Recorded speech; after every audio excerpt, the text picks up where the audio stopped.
Hey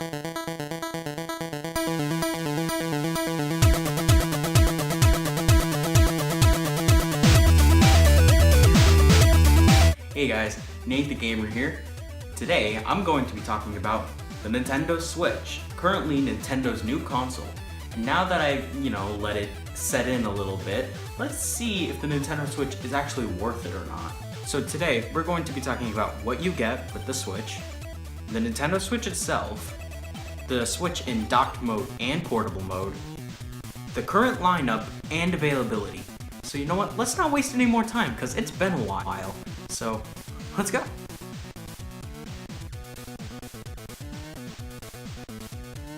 So here's what comes with the Nintendo Switch. You have the Nintendo Switch itself, it's a tablet, right and left Joy-Cons, the dock, this is what allows you to put it onto the TV, 2 wrist straps for each Joy-Con so it doesn't fly out of your hands when you're playing games like ARMS, an AC adapter. This is basically required for the dock, although there are third-party options, and an HDMI cord. This also plugs into the dock. So yeah, this means that the Nintendo Switch does not come with a pack-in game, which, to be fair, a lot of game consoles at launch didn't get any pack-in games, but it still kind of sucks because I feel that 1-2 Switch would have been a great game to demonstrate the Switch. But regardless, I think you get enough stuff in the box to get you started with your Nintendo Switch. So let's talk about the Switch itself. It's very small and light, it is a portable console. On top right here, you have a headphone jack and a game card slot. Let's open that up real quick and show you the game. Splatoon 2. Right on the back side right here, you have the kickstand. This is also where you have the micro SD card. Mine's 128 gigs. And on the bottom right here is the USB Type-C port to not only dock the Nintendo Switch, but to also charge it. Now, I like the design of the Nintendo Switch. It's very simple, it's not very complicated. But the one problem I have with the Nintendo Switch is the placement of the USB Type-C port, because when it's in kickstand mode, you can see that, you can't really plug it in to charge it. Another problem I have with the Nintendo Switch is the kickstand itself. Since the kickstand is only on one side, if you apply just a little bit of pressure, it'll start toppling over. So this means if you want a stronger kickstand, you might have to buy one of these tablet stands. This one is by Hori. It's $12, which is kind of pricey, but I just kind of wish that the Switch's kickstand had a better design. Let's talk about the Joy-Cons. They're pretty comfortable. They're actually also tiny too compared to my hands. The joysticks feel alright. The triggers also feel alright too. I was actually expecting analog triggers, but these are fine.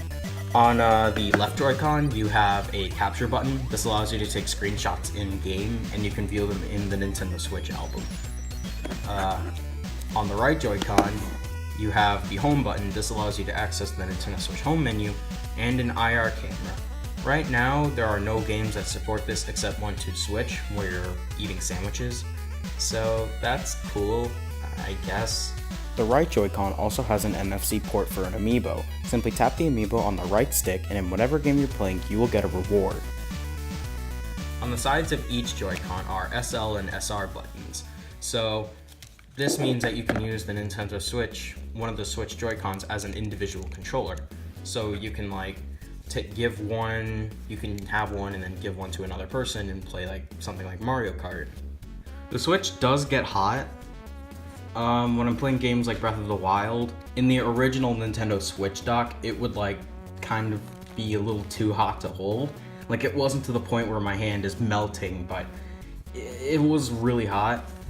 Speaking of the Nintendo Switch dock, the dock isn't really that good.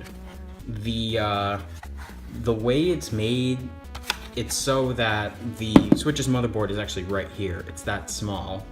So that means that the Switch is unnecessarily the dock is unnecessarily huge. I don't really like the design, also because the insides of the Switch dock are also made out of a hard plastic.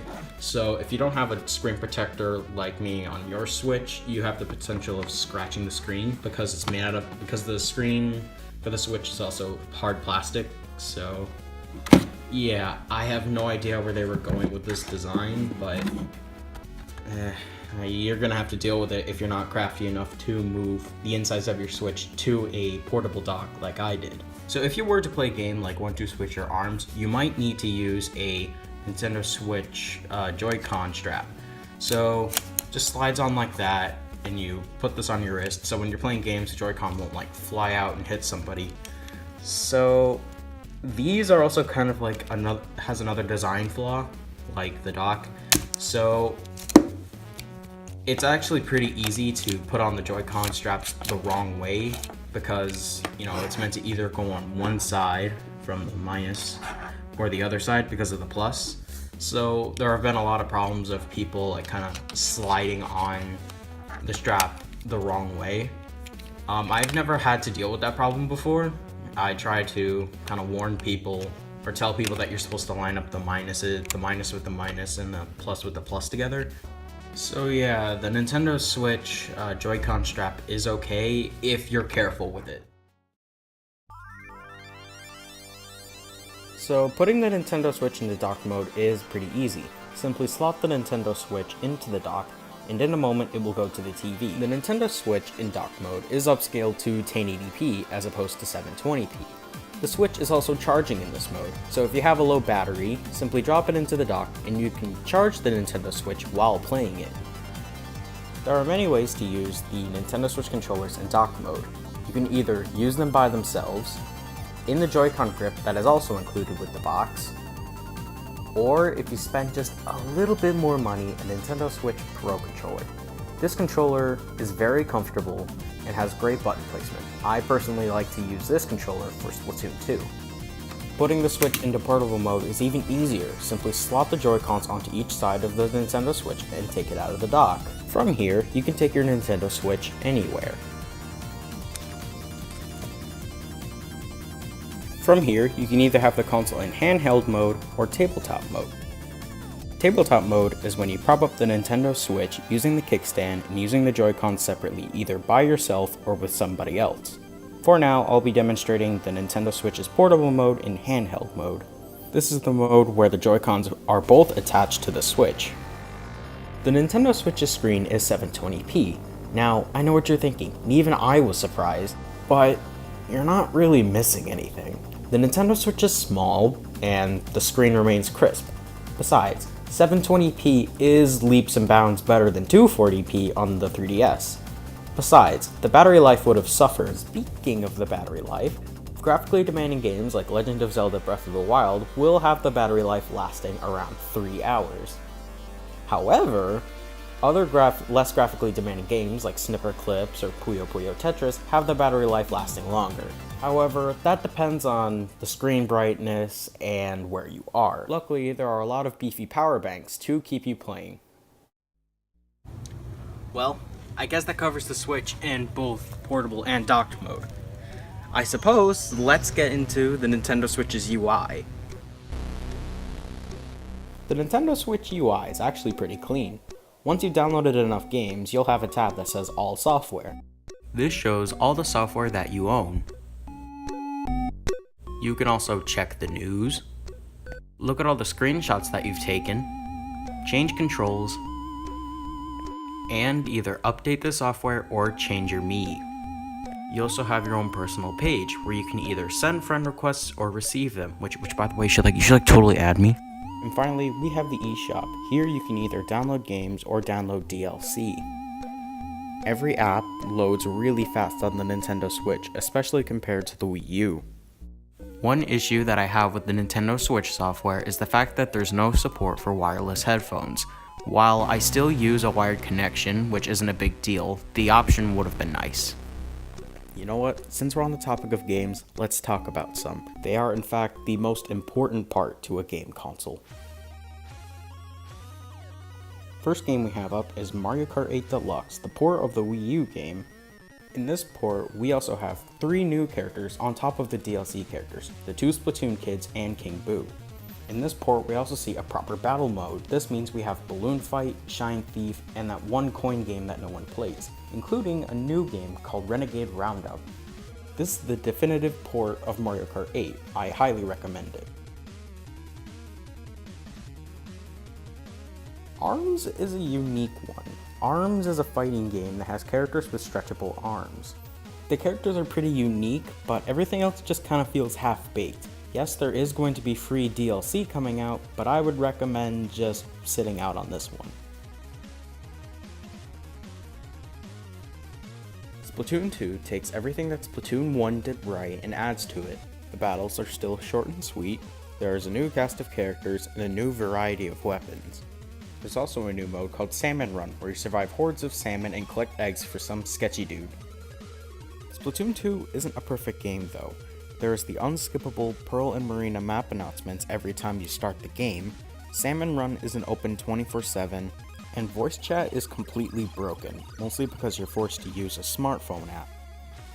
Regardless of these problems, I still recommend Splatoon 2. The gameplay is fun and very addicting. Alright, this review is actually getting pretty long, so I'm gonna end this segment with one more game. One game that in my opinion made the Nintendo Switch worth the day one purchase.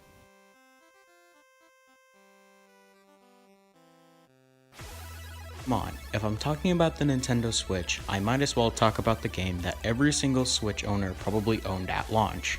The open world of Hyrule is amazing. The controls are tight, the combat feels very polished, and has an engaging storyline. Zelda also has a lot of quests, so even if you finish the main objective, you still have a lot of things to keep you occupied. And with multiple expansion packs coming around, this game will have you playing for a while. Pick this up when you get your Switch. Now all we have left to talk about is availability, which is kind of a mess right now. So right now, there's a bit of a Switch shortage. Apparently, a lot of the parts used in the Switch is also being used by other phone companies, which means that Nintendo is fighting other companies like Apple to assemble Switches, which is why there's always been like a sporadic restock schedule. Right now, in Connecticut anyways, there are a couple Switches out in the wild. It's a little bit uncommon. So what do? Right now on Gamestop, there are a couple bundles, or if that's, some of them are complete shit. There's one that's like Minecraft, just unnecessary things. Or there's ones that are actually helpful, like a couple games, accessories.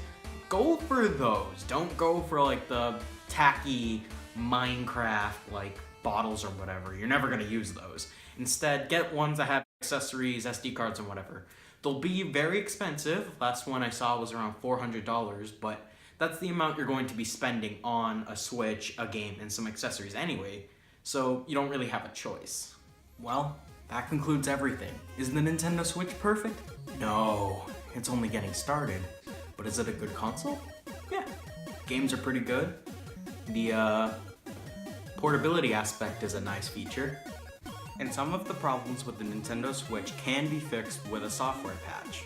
As for buying a Nintendo Switch in general, it's going to improve. The only reason why there is such a shortage is, like I said, because of the part shortage. As soon as that's done, Nintendo Switches are probably going to be very common.